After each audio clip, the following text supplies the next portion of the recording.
Louise Ryan, and I'd like to talk to you about a paper I've recently published in Sociological Review entitled Looking for Weak Ties. In this paper, I draw on the work of Granovetter and his concept of weak ties to explore the experience of Polish migrants. Now, I've been working on Polish migrants for many years now, and it's well known in the literature that a large number of Polish migrants, and indeed migrants from Eastern Europe, in any case, once they arrive in the UK, they often find themselves working below their level of qualification. The sort of stereotype of has a degree, is working in Starbucks was quite common in many pieces of research by other scholars, and was also reflected in my own research with Polish migrants. But I was curious to understand to what extent this might change over time. So for people who are newly arrived, they may find that they're experiencing initial downward mobility.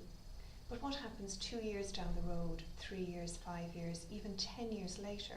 Have they managed to improve their labour market position? Have they managed to find jobs commensurate with their qualifications? So these were the kinds of issues I set out to explore in 2014 when I carried out a qualitative study with Polish migrants who had been in London for approximately 10 years. Those migrants were graduates, most of them had degrees from Polish universities, and they had all experienced initial downward deskilling. In other words, they were working below their qualifications.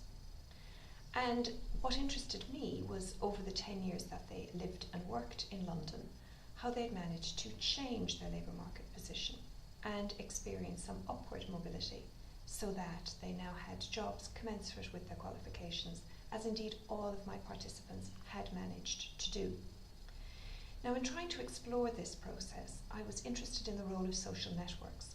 I am not in any way suggesting that the only way that people can improve their labour market position is through networks. Of course, that would be far too simplistic. Clearly, there are formal application processes for jobs, there are equal opportunity processes for candidates applying for jobs.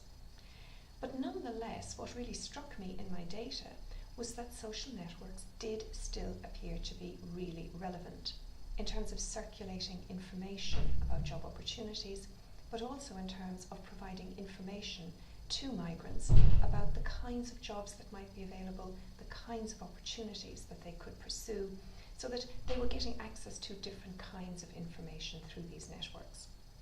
Now, in the literature, there's a sort of a polarization around what are called bonding networks.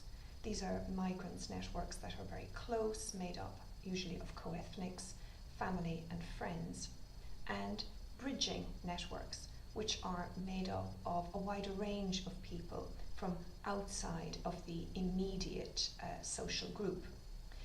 The idea in the literature is that the information that circulates through these tight bonding networks is in some way what can be called redundant information, in that everybody seems to know the same people, everybody shares the same sort of information. But through bridging ties, you access different kinds of information with greater network reach. You can find out about other things that are going on in society beyond your own immediate circle.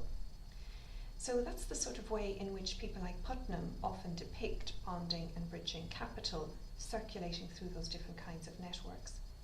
I'm particularly interested in the work of Mark Granovetter and what he has written about the role of weak ties. And so in my research, I wanted to find out how migrants accessed weak ties, how they formed these kinds of loose, informal connections, acquaintances with people who were beyond their normal network reach.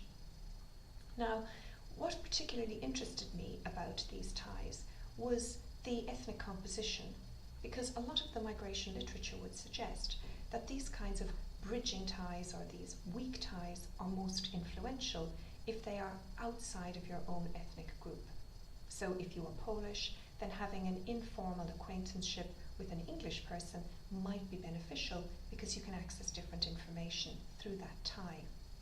But my research found something different, more nuanced, more complicated, and that is that it is not the ethnic composition of these ties which is particularly significant, but rather their social location. In other words, having a connection, an informal acquaintanceship with somebody can be influential and can enable you to improve your social standing if that individual occupies a different socioeconomic position to you. So if you were a waitress or you were a cleaner and you have an acquaintanceship, a connection with somebody in a senior management position, that can be a very influential link for you. The ethnic makeup of that tie is of far less relevance.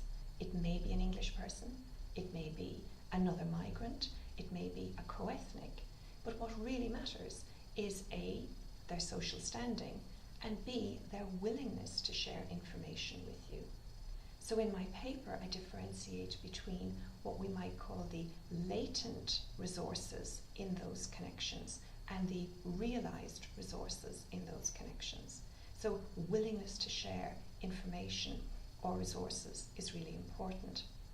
And in the paper, therefore, I differentiate between different kinds of ties: horizontal, somebody who's on the same level as you, and vertical weak ties, somebody who's in a more senior, a more advantageous position than you. The other thing that I'm interested in is the life cycle of these ties, so what happens to them over time.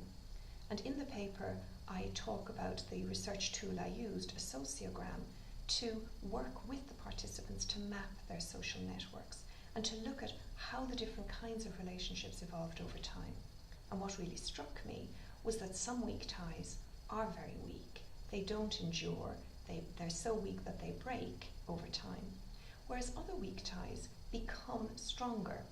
The relationship increases, and over time, these ties become more important and they become closer, so that with time, a weak tie can actually become a strong tie.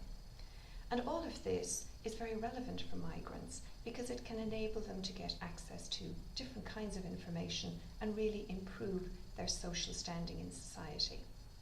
So those are the kinds of things that I discuss in my article, Looking for Weak Ties, in Sociological Review, and I hope you find it interesting. Thank you.